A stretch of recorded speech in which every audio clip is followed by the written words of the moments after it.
Students, अब question number 11 देखिए। Question number 11 में फिर वही है, एक वृत्त है जिसके परिगत हो गया, मैंने पहले भी बता दिया क्वेश्चन में। बाहर स्पर्श करते हैं जो चारों भुजाएं स्पर्श कर रही हैं पी क्यू आर एस पर। एक चतुर्भुज है, समांतर चतुर्भुज है। आपको सिद्ध करके देना है कि ये सम चतुर्भुज है, यानी इसकी चारों भुजाएं बराबर हैं। अब हमें समांतर चतुर्भुज दिया है। समांतर चतुर्भुज में क्या होता है, आमने सामने की भुजाएं बराबर होती हैं। ए बी सी डी के इक्वल है और बी सी ए डी के इक्वल है। ठीक है, समांतर चतुर्भुज की सम्मुख भुजाएं होगी।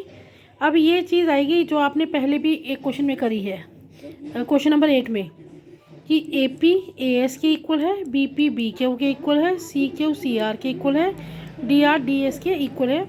12 बिंदु से खींची गई स्पर्श रेखाएं। हम इनको क्या करेंगे, प्लस करेंगे। प्लस करने के बाद ये आपने क्वेश्चन नंबर 8 अगर आपको याद हो ये किया था, सेम वही है। प्लस किया, पी वाले पी में, आर वाले आर में, एस वाले एस में और क्यू वाले क्यू में। आपके पास आ जाएगा A B plus C D equal to A D plus B C. क्या आ जाएगा आपके पास,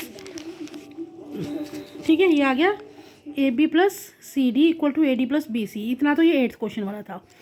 पर अब क्योंकि ए बी और सी डी इक्वल है, ए डी और बी सी इक्वल है, समांतर चतुर्भुज की सम्मुख भुजाएं हैं, तो हमने यहाँ दोनों जगह ए बी कर दिया, यहाँ दोनों जगह ए डी कर दिया। 2 2 कैंसिल हो गया, तो ए बी ए डी के इक्वल। अगर हम बात करते हैं चतुर्भुज की, तो इस चतुर्भुज में हमारे पास था ये इसके इक्वल है, ये इसके इक्वल है, पर हमने सिद्ध कर दिया ये भी इक्वल है। अब ये भी इक्वल हो गए तो चारों इक्वल हो जाएंगे, क्योंकि ये वाला इसके इक्वल है, ये वाला इसके इक्वल है और ये भी इक्वल हो गई। तो इसका मतलब ये चारों भुजाएं आपस में इक्वल हो गई। अगर चारों भुजाएं इक्वल हैं तो ये क्या है, एक समचतुर्भुज है। क्वेश्चन नंबर 12 देखिए, ये मोस्ट इंपॉर्टेंट क्वेश्चन है, बहुत बार आता है बोर्ड में। एक वृत्त के बाहर एक त्रिभुज दिया है। त्रिभुज से आपको दिया है क्वेश्चन नंबर 13 में, ये त्रिभुज दिया है, वृत्त दिया है, इसकी यहाँ से दूरी 6 और यहाँ से 8 दी है। ठीक है, इसे दिया है और आपको निकालना क्या है, ए बी और ए सी निकालनी है। आपको ये दो भुजाएं निकालनी है, ए बी और ए सी। इसमें हम क्या करेंगे, अगर ये 6 है तो यहाँ से लेकर यहाँ तक भी 6 होगा। सी से खींची हुई स्पर्श रेखाएं, ये 8 है तो यहाँ से लेकर यहाँ तक भी 8 होगा। बी से खींची गई स्पर्श रेखाएं बराबर होंगी। ये हो गया। अब ये दोनों भी बराबर होंगी, पर इन दोनों की लंबाई हमें किसी की भी नहीं पता, तो हमने मान लिया ये दोनों ही एक्स हैं।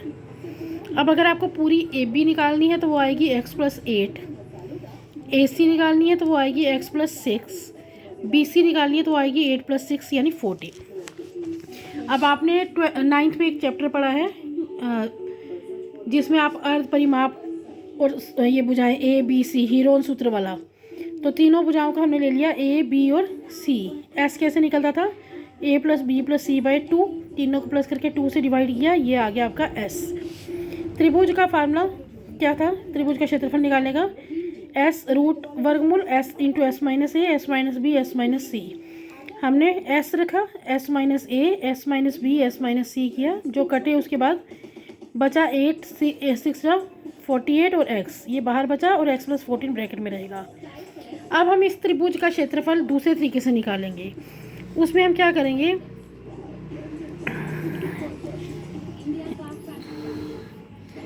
ए ओ बी ओ और सी ओ तीनों को मिलाएंगे, और ये क्योंकि स्पर्श बिंदु पर मिल रहे हैं ये यहाँ से लंब हो जाएंगे। ठीक है, अब हमें अगर पूरी त्रिभुज ए बी सी का क्षेत्रफल निकालना है तो हम क्या कर सकते हैं, ए ओ बी का क्षेत्रफल प्लस बी ओ सी का क्षेत्रफल प्लस ए ओ सी का क्षेत्रफल, ऐसे कर सकते हैं।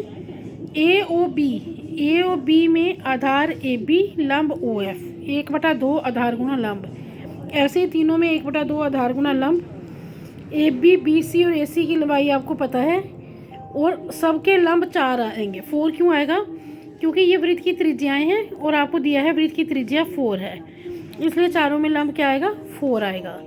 जो कट जाएंगे उनको काटने के बाद आपके पास ये बचेगा, 4 कॉमन निकालो तो हो गया x + 14 cm²। अब एक त्रिभुज ए बी सी का क्षेत्रफल ये भी है तो ये भी है, इसका मतलब ये दोनों आपस में बराबर होने चाहिए। हमने क्या किया, इन दोनों को बराबर ले लिया।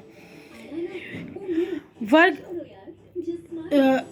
48 उसको हम लिखेंगे 16 3 जा, तो 16 का 4 बाहर आएगा, 4 4 जा 16 होती है, बाकी अंदर रहेगा। ये वाला 4 इस 4 से कटेंगे। अब हम वर्ग लेंगे, अब वर्ग मत लो, अब डायरेक्ट ही कर वर्ग ले लो।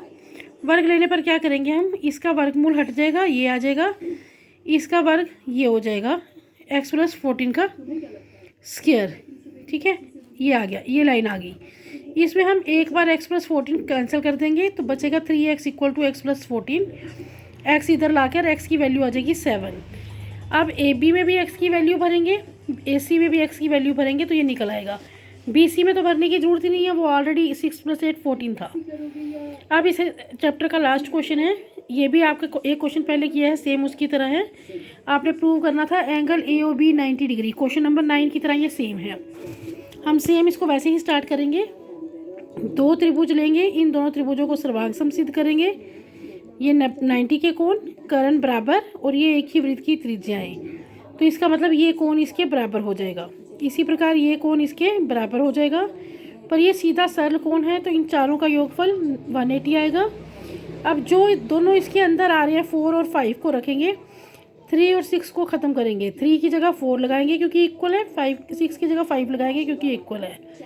अब ये 2 बार हो गया, 2 कॉमन, 4 + 5 मिलकर क्या बना रहे हैं, एंगल BOC 90 डिग्री। इसी प्रकार अगर हम इधर त्रिभुज बनाकर लेंगे तो AOD भी 90 डिग्री आएगा। दोनों को प्लस करेंगे तो दोनों का टोटल 180 डिग्री आएगा। यही आपको प्रूव करना था। इसके साथ ही आपका ये चैप्टर भी कंप्लीट हो गया और सिलेबस भी कंप्लीट है।